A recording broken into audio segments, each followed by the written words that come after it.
তুমি হয়তো ভাবো আমি অনুভূতিহীন, স্বাভাবিক কিংবা বিশৃঙ্খলতা, কিন্তু আমার ভিতরে চলে এক নীরব যুদ্ধ। রোজ আমি যুদ্ধ করি নিজের অসহায়তা, ভীতি, ক্লান্তি আর অবসাদের সাথে। আমি প্রতিদিন জিতি না হয়তো, কিন্তু তবু পরের দিনের জন্য বেঁচে থাকি। আমি কাঁদি না, কারণ কান্নাও সময় নেয়।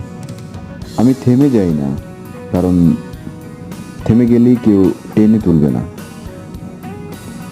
সো এই যুদ্ধ কেউ দেখে না, কিন্তু আমি জানি আমি কতটা লড়াকু সৈনিক, যে যুদ্ধ করছে শুধুমাত্র বেঁচে থাকার অধিকার নিয়ে।